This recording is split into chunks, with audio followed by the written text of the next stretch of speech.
Eine Schneeburg für die Frau König. Was ist denn das für ein Lärm? Die Monika König, die gerade Weihnachtslichter auf einen kleinen Baum im Schaufenster steckt, schaut auf die andere Strassenseite. Denen auf dem Spielplatz ist jemand laut am Streiten. Jetzt kommt heulend der Tom angelaufen.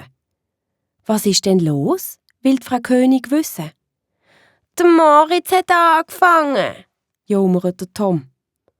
Da kommt der Moritz anzuschlendern. Er stemmt seine Hände trotzig in seine Hosensäcke und verteidigt sich. Wir streiten ja gar nicht. Wir haben nur Ritter gespielt und ein bisschen gekämpft.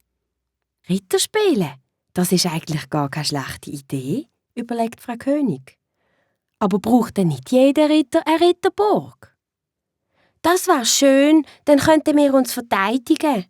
Oh ja, rief der Tom und putzt seine Tränchen ab. Also, dann baut doch zuerst einmal eure Ritterburgen, bevor ihr weiter spielt. Auf dem Spielplatz liegt genug Schnee. Und ich suche mir die schönste aus. Der Preis ist ein königliches Mandelhörnli. Mandelhörnli! Für das kann man schon eine Ritterburg bauen, freut sich der Moritz. In der Zwischenzeit sind auch die 3 anderen rotnasigen Schneeritter auftaucht. Der Valentin, der Timon und der Freddy. Sie hören das Angebot von der Frau König und sind sehr interessiert. Wie groß soll denn die Burg werden? Will der Valentin wissen. Mindestens so hoch wie du, sagt Frau König. Man sollte sich doch drin verstecken. Sie muss 4 Türme haben und eine Mauer mit 10, rief der Tom. Das heisst Zinne, sagt der Moritz, der daheim ein Ritterbuch hat. Also, in einer Stunde wird die schönste Burg prämiert, rief die Frau König. Sie geht wieder zurück in ihren Laden. Die 5 Streithähne laufen los und schieben den Schnee zusammen. So werden wir nie fertig in einer Stunde, sagt der Tom und schaut auf den mickrigen Schneehaufen vor sich. Sie stecken ihre Köpfe zusammen. So eine hohe Burg, das schaffen wir nur, wenn wir uns gegenseitig helfen, sagt der Moritz. Und dann verteilt er die Aufgaben an die Schneeholer, die Schneeroller, die Mauerklopfer und die Zinnenmacher. Es gibt so viel zu tun. Zum Glück kommen hier gerade noch Kathi und Anja mit ihren Schlitten vorbei.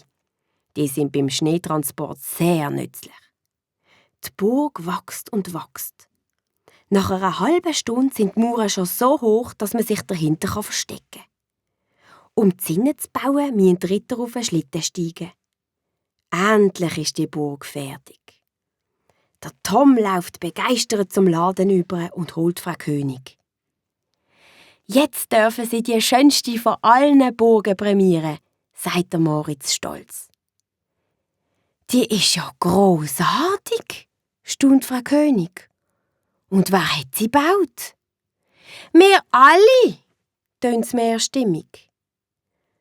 Also, darauf wäre ich jetzt nie gekommen, behauptet Frau König. Und wer kriegt denn jetzt den Preis? Wir alle, rief der Moritz und lacht. 1, 2, 3, 4, 5, 6, 7 Mandelhörnli, fragt Frau König und tut verschrocken. Ja, wenn ich's versprochen habe.